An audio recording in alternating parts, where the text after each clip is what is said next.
e-waste, but I think it is products like from computers, cell phones, digital cameras and stuff like that. Basically, to my knowledge, electronic waste would be waste that comes from electronic parts or electronic products that are no longer viable for use by the regular consumer. Well, e-waste deals with disposal of probably electronic stuff, I would assume. E-waste is a popular informal name for electronic products nearing the end of its useful life. But you could add that it also includes those that ended their useful life. Traditionally, we only thought about e-waste as computing, but e-waste goes further than just computing. It includes digital equipment like watches, like cell phones, certain types of switchgear that you would use in telecommunications. Normally people would throw out batteries without even a thought. It is part of the e-waste system, and now that you have things like cadmium batteries and those types of batteries, you have a problem with that. E-waste, also known as electronic waste, is a term used for electronic products that have become unwanted and have reached the end of their useful life. Example, old TVs, monitors, computers, PDAs, anything that has electronic components in them. E-waste is now becoming a problem in our society with respect to the recycling probably and the proper disposal of old computers and old electronic equipment that we have used both domestically and commercially in Trinidad and Tobago. It gets into our water streams, it gets into our food chain, it gets into our systems just by dumping these things. Electronic discard is one of the fastest growing segments in our nation's waste system.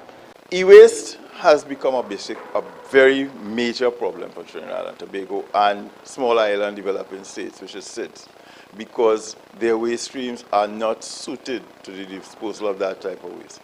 Technology has outstripped the abilities of many of the smaller countries of the world to deal with e-waste. In Trinidad and Tobago, we have an average of about 2 to 3 handsets per person. At some point in time, the obsolescence will also setting with those handsets. And what do we do with it? What do you do with it?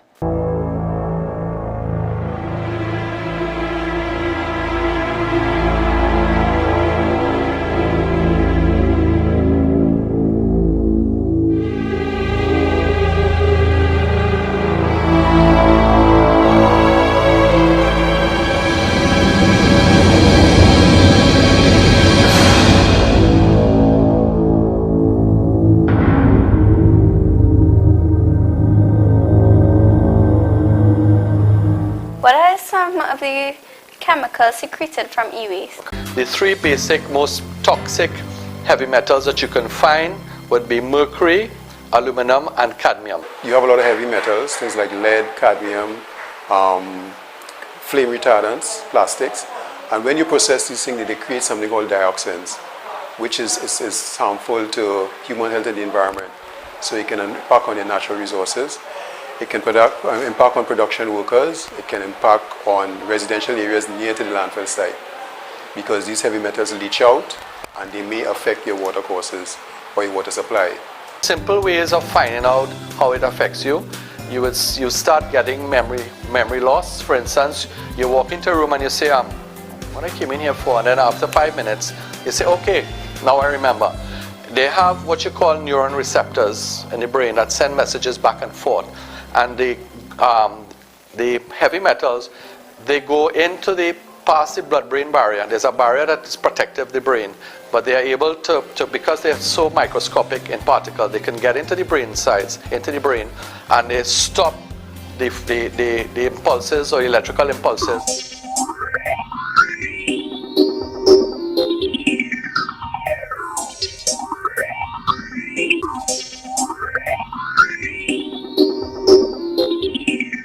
Do you think that the public should be sensitized on the harmful effects of e-waste? There's public education that's needed, and I think we will mount a public education in this ministry, maybe through iGov or others, because I think people need to be very much aware that if they just dump a computer or something, there are certain chemicals that could be very hazardous to our health. Under the new Ministry of Environment and Water Resources, we are going to be embarking upon an awareness and education campaign where we are going to inform our citizenry with respect to how of properly disposing and recycling of e-waste materials. Would you suggest legislation be put in place for the discarding of e-waste? The existing legislation such as the Environmental Management Act, that's one you need to note, the Litter Act and the Draft Waste Management Rules should be strengthened to accommodate specific requirements for the management of e-waste. I believe that proper, especially environmental legislation, will take us forward as a nation. Again, it's one of the purposes of the new Ministry of Environment and Water Resources. So we're going to be embarking upon a lot of environmental legislation that would seek to control and regulate, especially with waste disposal.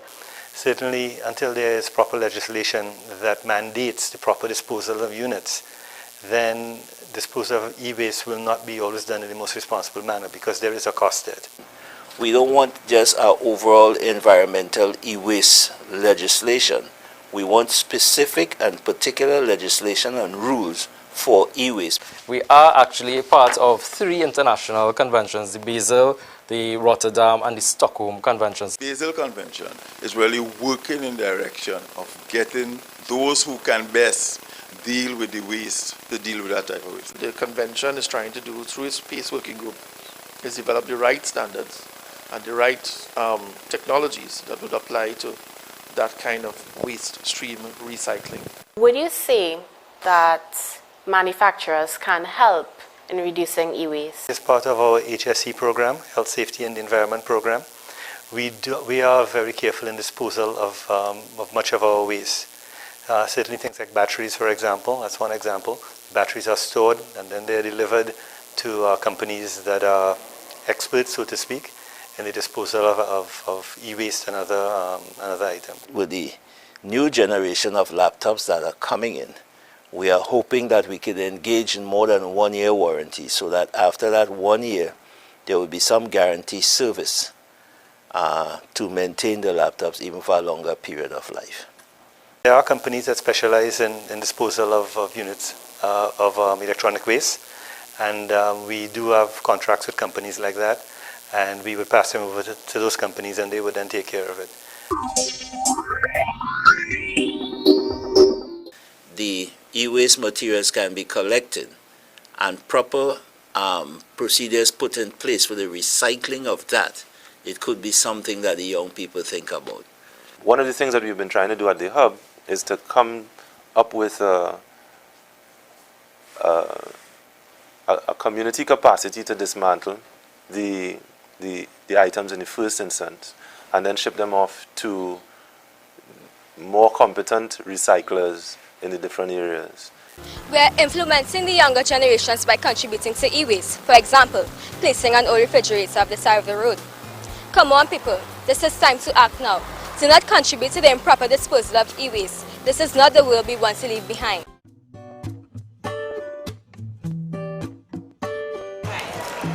Excuse me, ma'am, we're going to do this wrong. There's a way of disposing your e-waste across there instead of here.